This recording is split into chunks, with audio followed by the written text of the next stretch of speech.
নমস্কার সকলকে। আপনারা সবাই কেমন আছেন? আপনাদের আশীর্বাদ এবং ভালোবাসায় আমি ভালো আছি। আমার চ্যানেলের নতুন একটি ভিডিওতে আপনাদের সকলকে স্বাগত জানাই। আজ আমি নিয়ে এসেছি কর্ন চাটের রেসিপি নিয়ে। এটি আপনারা সবাই কখনো না কখনো বাড়িতে অবশ্যই বানিয়ে খেয়েছেন। আমি বাড়িতে তৈরি করেছিলাম, তাই আপনাদের সাথে শেয়ার করছি। ভালো লাগলে অবশ্যই আমার পাশে থাকবেন। কর্ন চাট বানানোর জন্য আমি বাজার থেকে যে বুটটা কিনে এনেছিলাম সেটির থেকে আগেই আমি ভুট্টার দানা আলাদা করে রেখেছি। এখন আমি এটিকে সিদ্ধ করে নেব। সিদ্ধ করার জন্য আমি নুন জলে প্রায় 20 মিনিট ধরে ভুট্টাগুলোকে ফুটিয়ে সিদ্ধ করেছি, কারণ ভুট্টা ঠান্ডা হয়ে গেলে ভীষণ শক্ত হয়ে যায়। তাই দেখতে হবে যাতে ভালো করে ভুট্টা সিদ্ধ হয়। ভুট্টা সিদ্ধ হতে থাক, এখন আমরা কিছু সবজি কেটে নেব। এখানে নিয়েছি আমি পেঁয়াজ, শসা, গাজর, ক্যাপসিকাম, টমেটো, কাঁচা লঙ্কা এবং ধনেপাতা। সব কিছু আমি খুব ছোট ছোট করে কেটে নিয়েছি। এখন আমি একটি কড়াইতে দিয়ে দেবো খুব সামান্য পরিমাণে তেল। আপনারা চাইলে বাটার ইউজ করতে পারেন, আমার কাছে ছিল না তাই আমি ব্যবহার করিনি। এখন আমি সিদ্ধ করে রাখা কর্নগুলি তেলের মধ্যে দিয়ে দেবো।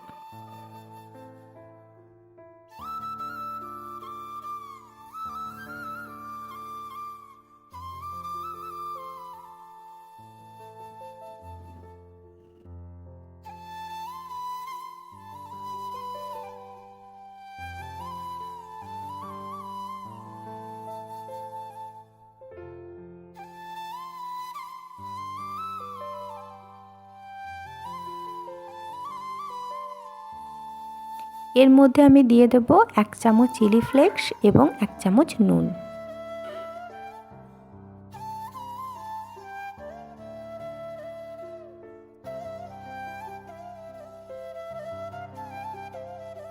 ভালো করে কর্নগুলিকে ভেজে নেব যতক্ষণ না এর ওপরের জলটা শুকিয়ে যায়। আপনারা চাইলে এই কর্ন চাটটি শুধুমাত্র সিদ্ধ করে নিয়েও করতে পারেন, কিন্তু ভেজে নিয়েছি তাই এর টেস্টটা আরও বেড়ে গেছে।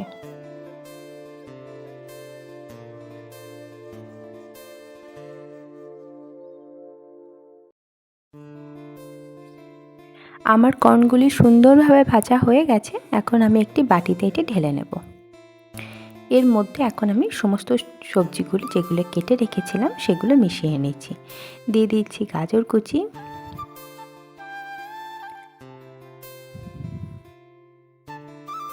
শসা কুচি,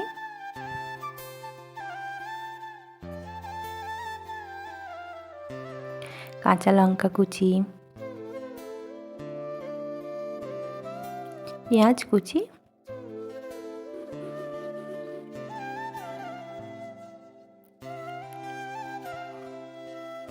টমেটো কুচি ও ক্যাপসিকাম।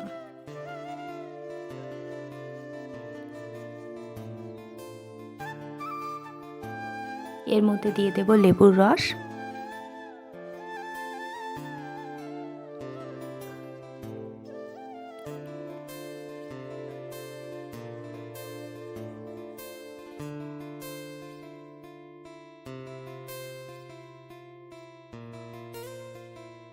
এখন দিয়ে দেব স্বাদ মতো নুন,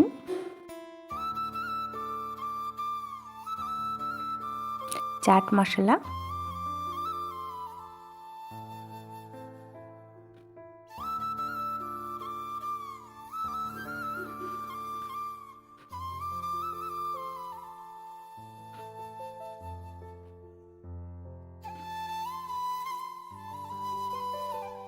অল্প গোলমরিচের গুঁড়ো,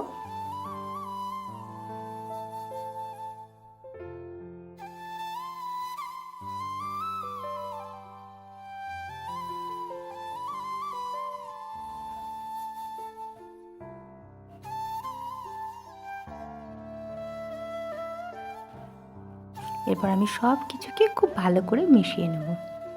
মিশিয়ে নিলেই আমাদের কর্ন চাট হয়ে যাবে একদম তৈরি। ভিডিওটি যদি আপনাদের ভালো লেগে থাকে তাহলে আমার চ্যানেলটিকে সাবস্ক্রাইব করবেন, লাইক, কমেন্ট, শেয়ার করে আমার পাশে থাকবেন। কমেন্ট সেকশনে আমাকে জানাবেন আপনাদের কেমন লেগেছে এবং আপনাদের আরও নতুন নতুন কী কী রেসিপি দরকার। আবার দেখা হবে আপনাদের সাথে নতুন কোনো ভিডিওতে। ততক্ষণ আপনারা সবাই ভালো থাকবেন, সুস্থ থাকবেন, সাবধানে থাকবেন।